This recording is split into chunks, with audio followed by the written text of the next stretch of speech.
یہ پوچھتے ہیں جو انہوں نے شاید ہماری بات سن بھی لی ہو کہ کمپلائنس جو ہے وہ کس طرح ہوئی، بلکہ میرا خیال ہے پہلے ہم یہ پوچھتے ہیں آصف صاحب سے کہ کینیڈا کی حکومت نے اس تمام بحران کو کیسے مینیج کیا ہے. جی آصف صاحب. السلام علیکم، تھینک یو ٹو ہیو می.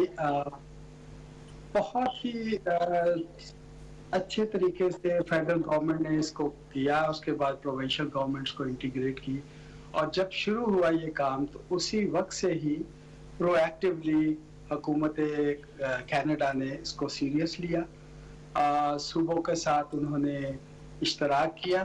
لیکن اگر آپ دیکھیں جیسے ریاستوں میں، امریکہ کی ریاستوں میں لوگ ریاستیں آپس میں کانفلکٹ میں ہیں اور دست و گریباں ہیں فیڈرل گورنمنٹ سے سہولتوں کے لیے، ایسی کوئی چیز ایسی نہیں ہے. یہاں پر کینیڈا میں سارے صوبوں نے آپس میں اشتراک کیا اور فیڈرل گورنمنٹ کی جو ہدایات تھی اس کے مطابق عمل کرتے ہوئے اپنے عوام کے لیے جتنی سہولتیں میسر ہو سکتی تھیں وہ کی.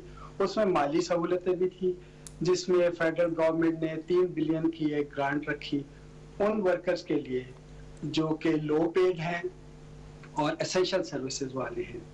اس کے علاوہ چائلڈ بینیفٹ جو تھا اس کو انہوں نے انہانس کیا تاکہ وہ لوگ جن کے بچے ہیں وہ سفر نہ کریں اور ان کو وہ ساری سہولتیں میسر رہیں. اس کے علاوہ بہت سی ایسے فنڈز قائم کیے جو کہ لوگوں کی سہولت کے لیے تھے.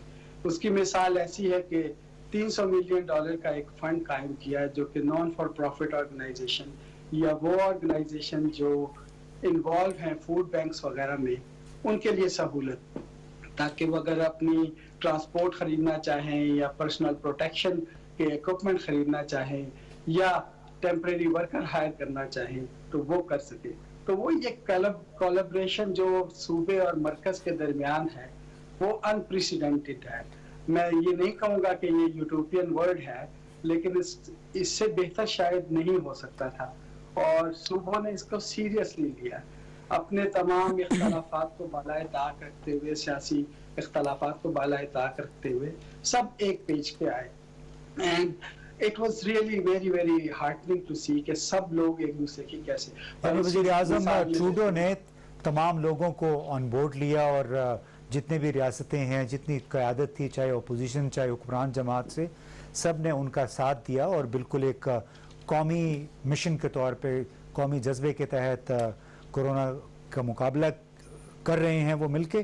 اب آپ ہی کے پڑوس میں چلتے ہیں، امریکہ، ریاست فلوریڈا ٹیمپا میں ڈاکٹر منیر خان ہمارے ساتھ ہیں. ہم ان سے یہی سوال کریں گے کہ امریکی صدر ٹرمپ نے کتنے $بلین بلکہ $1 ٹریلین کا اسٹیمولس پیکج بھی دیا، لیکن اس کے باوجود ایسا لگتا ہے کہ ابھی تک وہاں ریاستوں اور صدر کے درمیان کچھ تنازع چل رہا ہے، کوئی اتفاق رائے نہیں ہو سکا ہے. تو اس کی کیا بنیادی وجہ ہے ڈاکٹر صاحب؟ السلام علیکم امتیاز بھائی، good to be back on your show. تو امتیاز بھائی، یہاں پہ سچویشن یہ ہے کہ ہم سب جانتے ہیں امریکہ کے بارے میں ایک بات مشہور ہے، وہ کہتے ہیں کہ every thing is big in America, کہ امریکہ میں سب کچھ ہی بڑا ہوتا ہے. اور وہ بات ٹھیک ہے کہ یہاں پہ ہمارا جو کولا کو جو سائز ہے وہ بھی بڑا ہے، کھانے کی جو سرونگ ڈشز ہے وہ بھی بڑی ہیں، اور ریاستیں اور ملک اور سب کچھ ہی بڑا ہے اس ملک میں. تو اسی لحاظ سے انہوں نے جو کورونا وائرس کے اپنی اکانومی کو اسٹیبلائز کرنے کے لیے جو اسٹیمولس پیکج کا جو اعلان کیا تھا، وہ بھی دنیا کا سب سے بڑا پیکج امریکہ ہی میں تھا. انفیکٹ جو انہوں نے اماؤنٹ جو اناؤنس کیا، it is staggering, it's almost close to $3.5 trillion total بن جاتے ہیں ڈفرینٹ پروگرامس کے تحت. اور اس میں مزے کی بات یہ ہے کہ انہوں نے اتنا زیادہ پیسہ فلڈ کر دیا ہے سسٹم میں. اب میں آپ کو بتا دوں گا ایز اے فزیشین کہ جو بھی ڈاکٹرز جو تھے، اور ظاہر ہے ہم لوگ سارے وار فوٹنگ پہ تھے، ہم لوگ فور فرنٹ میں تھے جدوجہد میں، تو انہوں نے ڈاکٹرز کو اتنا کمپنسیٹ کیا ہے کہ وہ ڈاکٹرز ایکچولی کافی سارے جو ہیں وہ اب پلس میں چلے گئے ہیں ورسز ایون لاسٹ ایئر. اس میں جو ہمارے پچھلے مارچ یا اپریل میں جو ہماری جو بلنگ انشورنس کمپنیز کو جو جاتی تھی، تو ان کو انہوں نے ایوریج نکال کے پورے سال کی، اور وہ پیسے ڈائریکٹ ڈاکٹروں کے اکاؤنٹس میں ڈپازٹ کر دیے یا پریکٹسز کے اکاؤنٹ میں ڈپازٹ کر دیے. اور اسی طرح جو ورکرز جو تھے جو ڈفرینٹ فیلڈ میں کوئی بھی جو جابس کرتے تھے ان کے لیے بھی انہوں نے یہ کیا کہ ایک تو ان امپلائمنٹ بینیفٹ جو تھا جو کہ ہر اسٹیٹ پرووائڈ کرتی تھی وہ تو آلریڈی اویلیبل تھا، اور آن ٹاپ آف دیٹ انہوں نے $600 $600 ہر ہفتے کے لحاظ سے ہر ورکر کو دینا شروع کر دیا. تو آپ کو پتا ہے کہ کافی جو امریکہ میں جو لوگ تھے جو کہ ہمارے جو ورکنگ پاپولیشن تھی ان کی منیمم ویج پہ کافی پالیٹکس ہوتی تھی، وہ کافی کم تھی، اور وہ مہینے کے $2,000 یا $2,500 وہ لوگ بنا دیتے منیمم ویج والے ورکر، یا شاید سے بھی کم بنا رہے ہوں. اور لیکن اب اس پروگرامس کے تحت جو ہے ان کو وہ $4,000 مہینے کے مل رہے ہیں. تو سارے لوگ جو ہیں اب گھر میں بیٹھ گئے ہیں اور وہ کام کے لیے کوئی آنا نہیں چاہ رہا. لیکن یہ تو بہت اتنے بڑا پیکیج مل گیا ہے لوگوں کو، اگر انسینٹیو مل گیا ہے تو یہ کہ آپ کام سے پھر لوگوں کو ڈس انسینٹیوائز کر رہے ہیں. اور کیا یہ کتنے عرصے تک امریکی حکومت، وہ حکومت جو کہ ڈالر چھاپتی ہے دنیا بھر کے لیے، صرف اپنے نہیں بلکہ دنیا بھر کے لیے، یہ کیا کس حد تک وہ افورڈ کر پائے گی؟ کب تک یہ سلسلہ چلتا رہے گا آپ کے خیال میں؟ جی دیکھیں، جو آفیشیل جو انٹائٹلمنٹ پروگرام ہے وہ تو جولائی 31 کو ایکسپائر ہو رہا ہے. تو جولائی 31 کے بعد ہم بلیو کرتے ہیں کہ کافی لوگ جو فی الحال گھر میں بیٹھے ہیں اور کام پہ نہیں جانا چاہتے ہیں ان سب کو کام پہ آنا پڑے گا، یا ایٹ لیسٹ کچھ کافی زیادہ تعداد میں واپس کام پہ آ جائیں گے. جہاں تک اب امریکہ کی جو ڈالر کی جو کہانی ہے وہ تو آپ آپ بھی اس کو کافی اچھی طرح سمجھتے ہیں کہ کافی وہ انٹرسٹنگ ہے، کیونکہ ڈالر جو ہے وہ اس وقت دنیا کی ریزرو کرنسی ہے. اور یہ ابھی سے نہیں ہے، یہ تو دوسری جنگ عظیم کے دوران 1944 میں جب اگریمنٹ ہوا تھا، بریٹن وڈز اگریمنٹ، جو کہ نیو ہیمپشائر امریکہ کی اسٹیٹ ہے، وہاں پہ جو یورپین جو پاورز تھی اور باقی جو دنیا کی طاقتیں تھی انہوں نے مل کے یہ ڈیسائیڈ کیا تھا کہ بھائی ہم لوگ، کیونکہ ابھی تک تو اس وقت تک 1944 تک جو دنیا کی ریزرو کرنسی وہ تو گولڈ تھا، پچھلے ہزاروں سال سے. تو 1944 میں انہوں نے کہا کہ بھائی اب سے گوئنگ فارورڈ گولڈ جو ہے وہ reserve currency of the world نہیں ہوگی، بلکہ یونائٹڈ اسٹیٹس کا جو ڈالر ہے وہ reserve currency of the world ہوگا. اس کے جو سب سے زیادہ فائدہ ہوا ڈیفینیٹلی وہ امریکہ کو ہی ہوا. اب ان کا ایڈوانٹیج یہ ہے کہ آپ کو پتا ہے امریکہ پہ اس وقت دنیا کی جو سب سے ہیویلی انڈیٹڈ نیشن ہے وہ امریکہ ہے. امریکہ کا جو ڈیٹ ہے آفٹر دس اسٹیمولس پیکیج وہ تقریباً $25 ٹریلین تک پہنچ چکا ہے. اگر اس کو ہم کمپیئر کریں پاکستان کے $100 بلین سے تو وہ تو لٹرلی اس کی کوئی آپس میں ریشو کا جی بلا شبہ اس میں ہر ایک کے ظاہر اپنے اپنے حالات ہیں ہر ملک کے.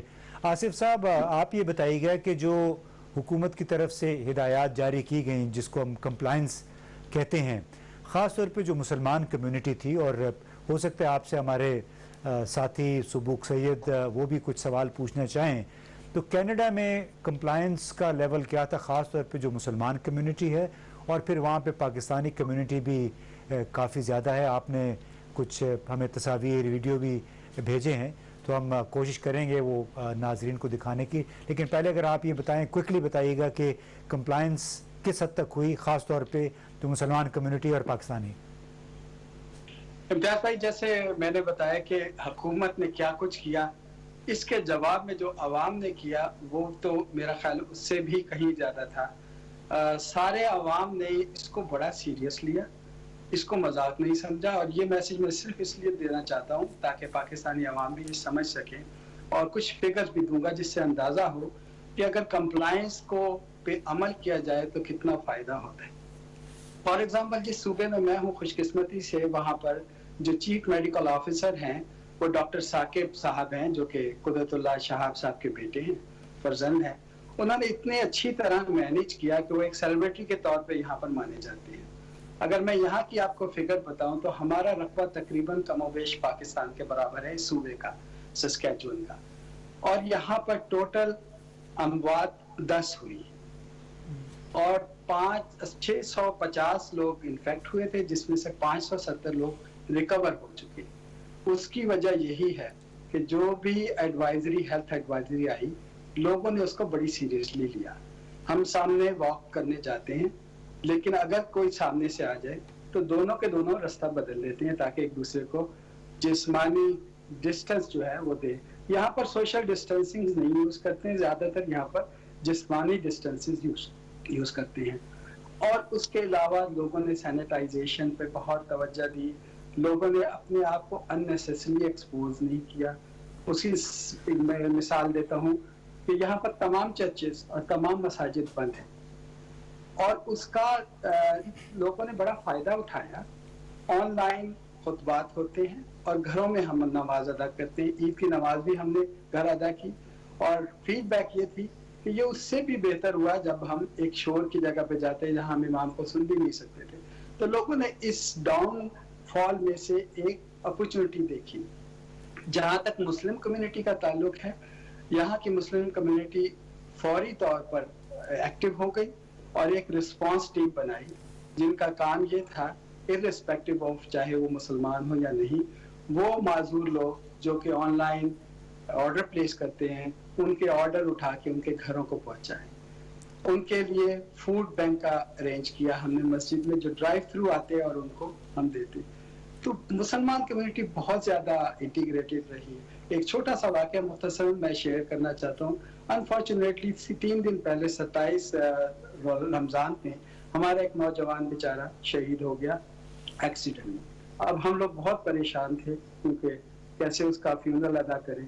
تو ایک بڑی اچھی ایک چیز ہوئی جو میں شیئر کرنا چاہتا ہوں کہ ہم لوگ نے پارکنگ لاٹ میں اپنی اپنی گاڑیوں میں بیٹھ کر FM ریڈیو پر خطبہ سنا, اس کا جنازہ سنا, اور اس کے جنازہ ادا کر کے تقریباً 200 یا 300 گاڑیاں تھیں, ہم واپس آئے.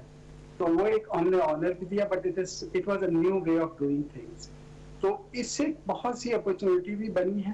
جس ادارے کو میں لیڈ کر رہا ہوں اس کا کام انسپیکشن کرنا ہے. تو ہم نے اسکولوں کی انسپیکشن نہیں کی تھی کیونکہ ہمارے مینڈیٹ میں نہیں تھا.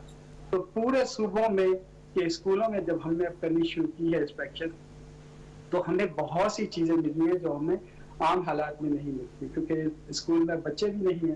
تو وہ ساری چیزیں ہم نے اپرچونیٹی کو کیش کیا ہے تاکہ ہم ایک نئی وگر کے ساتھ دوبارہ آ سکیں. یعنی بہت کینیڈا کی شہریوں نے بلا شبہ اپنے حقوق کے ساتھ ساتھ اپنے فرائض بھی انجام دیے. سبوک آپ کچھ پوچھنا چاہتے ہیں آصف صاحب اس حوالے سے؟ آصف صاحب میں تھوڑا سا آپ سے یہ جاننا چاہوں گا کہ پاکستان میں بہت سے لوگ ہیں جو ان ساری چیزوں کو مان رہے ہیں اور وہ ہدایات پر عمل کر رہے ہیں, لیکن کچھ لوگ ایسے ہیں کہ جن کے دماغ میں کچھ لوگوں نے ایسی باتیں ڈال دی ہیں کہ وہ اس کرونا کی ساری وبا کو سازشی تھیوریز میں اس کو ڈسکس کر رہے ہیں. تو مجھے 2 باتیں آپ سے پوچھنی ہیں. ایک, کیا وہاں جو پاکستانی کمیونٹی ہے وہ اسی طرح کی گفتگو وہاں بھی کچھ لوگ کر رہے ہیں؟ اور دوسرا, وہاں جب پاکستان سے خبریں جاتی ہیں تو وہ لوگ کیا سوچتے ہیں, پاکستان کے بارے سے کیا باتیں ہو رہی ہیں؟ دیکھیے, سب سے امپورٹنٹ بات ہے یہ معاشرہ بڑا ایک ایجوکیٹڈ معاشرہ ہے اور انہوں نے اس چیز کو بڑا سیریس لیا. اب اسٹیٹ کبھی جھوٹ نہیں بول سکتے. آپ کو اسٹیٹ بتاتے ہیں کہ اگر ہم نے وہ ساری ایڈوائزری جو حکومت ہیلتھ ڈپارٹمنٹ نے دی ہم نے اس کو مانا تو ہم کس طرح سے اس سے باہر نکلے. تھوڑا سا آگے چلتے ہیں. اب ہم ری اوپننگ کی سوچ رہے ہیں. ری اوپننگ کے 3 فیز ہیں جس میں سے 2 فیز ہم آلریڈی اڈاپٹ کر چکے ہیں. تو وہ جو ساری جو ہم نے ہدایات کو مانا اس کا نتیجہ بھی یہ نکلا کہ ہم دوبارہ اپنی اکانومی کو ریوائیو کر سکتے ہیں. تو میں تو پاکستانی کے لیے یہی کہوں گا کہ یہ ایک لیسن ہے. آپ دیکھیں کہ آپ کو کیا ایڈوانٹیج ہے, آپ کو کیا چیز کرنی چاہیے. اننیسیسری آپ کو ایکسپوز نہیں کرنا چاہیے اپنے آپ کو. اور یہاں جو پاکستانی کمیونٹی ہے اس کو تو بڑی اچھا چانس ملا ہے اپنے آپ کو منوانے کے لیے کہ ہم اپنے مذہب کو فالو کرتے ہوئے ہم ایز اے کمیونٹی کس طرح ان لوگوں کی خدمت کر سکتے ہیں. اور یہ بڑی ایک اچھی اپرچونیٹی تھی. میں فیڈ بیک مجھے بہت ملتا ہے کیونکہ میں جس ڈپارٹمنٹ کو ہیڈ کرتا ہوں وہ سارے کے سارے وائٹ لوکل لوگ ہیں اور مجھے ڈائریکٹ فیڈ بیک ملتا ہے. تو جو پاکستانی کمیونٹی نے یہاں کیا ہے وہ انپریسیڈنٹڈ ہے اور لوگوں نے اس کو اتنا زیادہ ایڈمائر کیا ہے کہ مجھے توقع نہیں تھی کہ اللہ تعالیٰ یہ چانس دے گا اور ہم اس ایک پینڈیمک میں سے ایسی اپرچونیٹی پا سکیں گے جہاں ہم اپنے. بڑی خوشی کی بات ہے کہ سسکیچوان میں اور کینیڈا کے دوسرے علاقوں میں مسلمانوں نے اور خاص طور پہ پاکستانیوں نے ایک لحاظ سے اپنا سکہ منوایا, احساس ذمہ داری کا, اپنے فرائض بھی انجام دیے شہری کے طور پہ. ڈاکٹر منیر, آپ یہ بتائیے گا, امریکہ میں آپ جن علاقوں میں رہتے ہیں وہاں پہ ساحل سمندر بہت ہے, تو جب کچھ دن پہلے پابندیوں میں کمی ہوئی تو لوگوں نے ایک دم سمندر کی طرف, ساحل سمندر کی طرف رخ کیا, تو اس سے کیا جو انفیکشن ریٹ تھا اس پہ کوئی فرق پڑا, کوئی اس سے کوئی تشویشناک صورتحال تو نہیں پیدا ہوئی؟